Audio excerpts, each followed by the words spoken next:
और दोस्तों, आज का एक कंसेप्ट सभी कक्षाओं के लिए उपयोगी वर्गमूल ज्ञात करना, वो भी भाग विधि से। तो भाग विधि स्टार्ट करने के लिए आपको बता दें, सबसे पहले आपको 1 से 10 तक की संख्याओं का वर्ग आना चाहिए। और वर्ग ज्ञात करने का ट्रिक्स मैंने अन्य वीडियो में बना रखा है, जिसका लिंक डिस्क्रिप्शन में दे दूंगा। इससे पूर्व टॉपिक में ट्रिक्स बताई थी मैंने, जो प्रतियोगिता परीक्षाओं की दृष्टि से महत्वपूर्ण थी, उसका लिंक्स भी मैं दे दूंगा इस डिस्क्रिप्शन में, वो भी देख लें। अब है सभी कक्षाओं की फॉर्मूले के साथ भाग विधि से किसी संख्या का वर्ग मूल ज्ञात करना या स्क्वायर रूट ज्ञात करना। तो यहाँ हमारे पास जो 3 उदाहरण दिए गए हैं, उनके माध्यम से हम इस कंसेप्ट पास पहला जो एग्जाम्पल है उसको हम क्लियर कर लेते हैं। तो इसको हम इस प्रकार से लिख लेंगे। तो 2116 यानी 2116 का वर्ग ज्ञात मूल ज्ञात करने के लिए वर्गमूल ज्ञात करने के लिए हमें जरूरी होती है इकाई अंक से दो दो के जोड़े बनाते चले जाएंगे, यानी दो दो संख्याओं के अंकों के जोड़े बनेंगे। तो यहाँ एक अंक, एक जोड़ा 16 का और दूसरा जोड़ा 21 का, तो 2 जोड़े बनेंगे। तो हमारा आंसर 2 अंकों की कोई ना कोई संख्या आएगी। अब हमें किस संख्या का भाग देना है, देखिए सबसे पहला जो जोड़ा है वो है 21। अब 21 में किसका भाग दें, तो ज़्यादा लंबी चौड़ी प्रोसीजर नहीं करनी, हमें 1 से 10 तक का वर्ग ज्ञात है। तो 21 में भाग जाएगा सबसे पहले 16 का, ज़्यादा नहीं जाना चाहिए, 25 नहीं आना चाहिए, क्योंकि भाग हमेशा कम ही बार जाता है, ज़्यादा बार नहीं जाता है। तो यहाँ हम भाग देंगे 4 का। 4 को हम 2 बार लिख देंगे, भागफल में भी 4 लिख देंगे। 4 को 4 से गुणा करने पर आए 16, और यहाँ 4 बार 2 बार लिखा है, इनको जोड़ देंगे, इनको घटा देंगे, यही प्रोसीजर है इसका। जब 4 को 4 से जोड़ दिया 8, और 21 में से 16 गए, बच गए 5।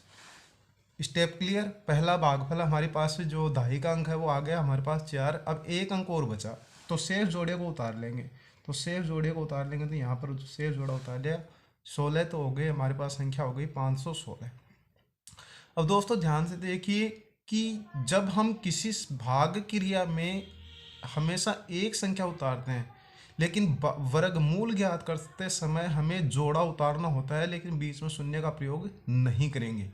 भाग में अगर 2 संख्याएं एक साथ उतरती हैं तो हमें शून्य का प्रयोग करना पड़ता है भागफल में, लेकिन यहाँ शून्य का प्रयोग नहीं होगा, क्योंकि यहाँ हमें जोड़ा उतारना होता है। वर्गमूल है, हम भाग नहीं कर रहे हैं, भाग विधि से वर्गमूल कर रहे हैं। अब हमारे पास संख्या आ गई 8, और हमारे पास जो भाज्य संख्या है वो है 516।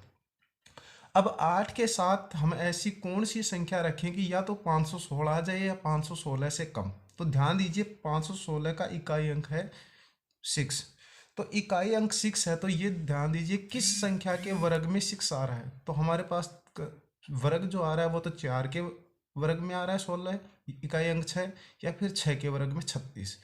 तो यहाँ इन दोनों में से कौन सी संख्या रखी जाएगी, तो यहाँ हम दोनों संख्याएं रख के देख लेंगे। 8 के साथ 4 रख के देखा तो 84 हो गए, 84 को 4 से ही गुणा कर देते हैं, तो 4 चौक 16, असल की 1, 4 8 32, 1 33, तो हमारे पास मान आया 336। अब 8 के साथ 6 रख के देखिए, क्योंकि इकाई अंक 6 है, तो 6 तो या तो 4 में आता है या फिर 6 में, तो 6 रख के देखिए, तो 6 रखने पर 6 6 36, असल की 3, 6 8 48 और 3 51। क्या रखने से एक क्लियर संख्या आ गई, तो हमारे पास। तो दोस्तों हमारा जो सेकंड भागफल आ गया 6, उस 6 को यहाँ ऊपर लिख देंगे, और 8 के साथ अगर हमने 6 रखे, यहाँ भी 6 रखे, उनका जो गुण आया वो तो आया 516, और इनका जोड़ आगे अगर जरूरत पड़े तो हम जोड़ करेंगे, लेकिन हमें यहाँ पर शेषफल शून्य आ गया। तो शेषफल शून्य आ गया तो आगे जोड़ करने की आवश्यकता नहीं है हमारे पास। मैंने पहले भी कहा था कि हमारे पास 2 अंक की कोई ना कोई संख्या होगी, क्योंकि 2 जोड़े बने थे। तो हमारा जो आंसर आया, यानी अंडर रूट 2116 का जो मान आया वो आया 46। तो एक उदाहरण के माध्यम से हमने कुछ सीखा। फिर नेक्स्ट उदाहरण के देखिए, आपके अब ये टॉपिक लगभग क्लियर हो जाएगा। तो दूसरा उदाहरण को हम लेते हैं। तो दूसरे उदाहरण में हमें जो दी गई संख्या थी उसको हम भाग के रूप में लिख देंगे। तो हमारे पास संख्या थी 3249, 3249। अब इसका फिर दाएं हिस्से से, यानी इकाई अंक से जो 2 2 के जोड़े बना लेंगे, 2 अंकों के। तो पहला जोड़ा 49 32, दूसरा जोड़ा 49। लेकिन अब हमें ये करना है कि इस पहले जोड़े में किस संख्या का भाग दें। कि वह संख्या 32 से ज़्यादा ना जाए। देखिए अगर हम 6 का देंगे तो 36 हो गए, वो तो ज़्यादा गए, तो यहाँ हम भाग देंगे सिर्फ 5 का। तो 5 को हम 3 जगह लिखेंगे, भागफल में भी 5, और जिस संख्या का हम भाजक है उसको 2 जगह लिख देंगे। अब 5 को 5 से गुणा किया तो हमारे पास मान आया 25। इन संख्याओं को जोड़ देंगे, इनको घटा देंगे।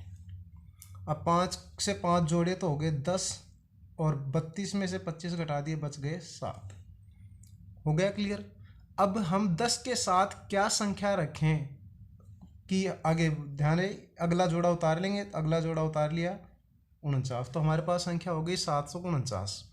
अब हम 10 के साथ ऐसी कौन सी संख्या रखें कि हमारे पास मान 749 के लगभग आ जाए या फिर 749 आ जाए।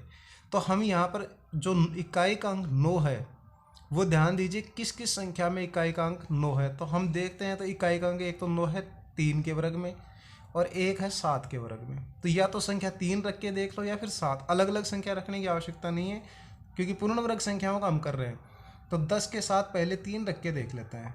तो 10 के साथ 3 रखे तो 103 को 103 से ही गुणा कर दो, क्योंकि 10 के साथ 3 रख के देखें, 3 फिर 3, क्योंकि 2 जगह जैसे 5 और 5 2 जगह लिखा गया वैसे ही 3 3। अब 103 को 3 से गुणा किया तो ये हो गए 309। लेकिन 309 749 से बहुत छोटे हैं। फिर दूसरा मैंने आपको बताया कि इकाई का अंक 9 7 में भी आ रहा है, तो हम यहाँ 7 रख के देख लीजिए। तो 107 फिर 7 से ही गुणा, 7 ही रखे हैं हमने, नई संख्या तो 7 ही रखी है, तो 7 से ही गुणा। तो 7 को 7 से गुणा किया 49, 0 और 7 के 7, तो हमारे पास 7 रखने से ये पूर्ण संख्या आ गई, यानी 749 से आ गए। तो हम यहाँ रखेंगे 7, यहाँ भी 7 और भागफल में भी 7, गुणा किया तो मान आया 749। इन संख्याओं को घटा दीजिए, घटाने पर शेषफल फिर शून्य आ गया, तो हमारा वर्गमूल ज्ञात हो गया। तो 3249 का वर्गमूल आ गया हमारे पास 57। नेक्स्ट उदाहरण देख लीजिए। नेक्स्ट उदाहरण में हमें दी गई संख्या थी 18,225। अब देखिए इस संख्या में जब हमने दाएं हिस्से से जोड़े बनाने प्रारंभ किए तो एक जोड़ा 25 का, दूसरा जोड़ा 82 का और तीसरा जोड़ा सिर्फ 1 का। ध्यान रहे ऐसे जोड़े बनाए जा सकते हैं। एक का अंतिम जो संख्या अगर 1 भी बच जाती है तो उसका एक जोड़ा मान्य होगा, यानी ये 0 एक संख्या हो गई। अब 3 जोड़े बने हैं तो हमारे पास जो वर्गमूल इस संख्या का आएगा वो 3 अंकों की कोई ना कोई संख्या आएगी, यानी 100 से अधिक और 999 से कम। तो अब पहली संख्या कौन सी होगी? तो पहली संख्या आप ध्यान दीजिए, यहाँ थोड़ी सी डिफिकल्टी होगी कि मध्य की संख्या का थोड़ा सा दिक्कत आएगा, तो वो हमें करके देखना है। तो पहली संख्या हमारे पास क्या होगी कि 1 का में भाग देना है, 1 से ज़्यादा भी नहीं जाना चाहिए। तो क्लियर पॉइंट हमारे पास है, इसमें भाग 1 का ही दे दीजिए। 1 एकम 1, तो 1 यहाँ भी, 1 यहाँ भी, 1 यहाँ भी, 1 एकम 1, इन दोनों को जोड़ दीजिए, इनको घटाइए, पहला जोड़ा क्लियर या पहली संख्या भी क्लियर। तो 1 और 1 को 2 जोड़ा तो 2, इनको घटाया तो 0, तो 0 को हम लिखते नहीं भागफल में, लास्ट में शेषफल शून्य आ जाए तो वो लिखेंगे। अब आगे हमें जो संख्या उतारनी है वो है 82, यानी संख्या उतारनी है, एक जोड़ा उतारना है। तो यहाँ हमारी अगली संख्या उतर गई 82। अब ध्यान दीजिए मध्य की संख्या के लिए हमारे पास ये संख्या है 2। 2 के साथ क्या रखें कि वो 82 से ज़्यादा नहीं जाना चाहिए। तो इसके लिए थोड़ी सी प्रोसीजर हम कर लेते हैं। 1 रख दिया 21 आए, देख लीजिए। अगर हम 2 रख देंगे तो 2 को 2 से ही गुणा किया 44 आ गए। फिर 3 रख के देख लिया, 2 के साथ 3 रख के देख लिया, 3 3 9 33 69, ठीक है 69 आ गए। फिर 4 रख के देखिए तो 2 के साथ 4 रखे देखिया तो 24 हो गए 96, तो 96 तो ज़्यादा चले गए। तो हम क्या रखें, 96 तो ज़्यादा हो गए क्योंकि हमारे पास संख्या 82 है, 82 है, तो हम यहाँ संख्या रख लेंगे 3। तो 3 रख दिया, 3 3 यहाँ भागफल में भी 3। तो मैंने पहले भी कहा था कि ये संख्या 3 अंकों का इसका आंसर आएगा क्योंकि 3 जोड़े बने हैं। अब ये तीसरा संख्या, तो यहाँ कितने आ गए 33 69, इनको जोड़ो इनको घटाओ, तो इनको जोड़ दिया 23 और 3 26। यहाँ इनको घटाए तो इनको घटाने पर मान आया 13। 82 में 12 में 3 और 1, 13 बच गए। नेक्स्ट जोड़ा उतार लीजिए, नेक्स्ट जोड़ा उतार लिया हमने 25। अब 26 के साथ हम कौन सी संख्या रखें कि वो लगभग मान 1300 से 25 से कम आए। लेकिन अब यहाँ इकाई अंक पर चलिए, इकाई अंक हमारे पास है 5। तो किस संख्या के वर्ग में 5 आ रहा है? तो हमारे पास संख्या है 5 के वर्ग में 5 आ रहा है, अन्यथा और किसी भी संख्या में रख के नहीं आ रहा। तो इस 26 के साथ 5 ही रख दीजिए। हमारे पास संख्या 26 और इसके साथ 5 और रख देंगे, तो इनको तो गुणा करके देख लीजिए क्या मान आता है। 25 असल की 2, 5 6 30 और 2 32 असल की 3 और 5 दूनी 10 और 3 13। तो 5 रखने से पूर्ण मान आ गया। तो 1325 5 रखने से मान आ गया 1325। 1325 घटाया शेष फल आ गया 0। तो हमने तीसरी संख्या क्या रखी हमारे पास 5। तो हमारे इस संख्या का जो वर्गमूल आ गया वो आ गया 135, यानी 135। तो दोस्तों आज का ये टॉपिक यहीं क्लियर होता है। हाँ, इसमें कुछ समय लग सकता है, लेकिन किसी भी संख्या का वर्ग ज्ञात करने की सबसे बेस्ट विधि यही है। और ये वर्ग ज्ञात करने का वो विधि भी है जिससे हम किसी संख्या का वर्गमूल अगर दशमलव के मान में भी आता है, यानी वो संख्या पूर्ण वर्ग नहीं है, तो उसका मान भी हम आसानी से ज्ञात कर सकते हैं। पूर्ण वर्ग का ट्रिक मैंने पहले ही बता दिया था कि अगर 2 अंकों की कोई संख्या अगर है तो उसका हम वर्गमूल आसानी से ज्ञात कर सकते हैं, बिना किसी भाग की क्रिया द्वारा, बिना किसी गुणनखंड की क्रिया द्वारा।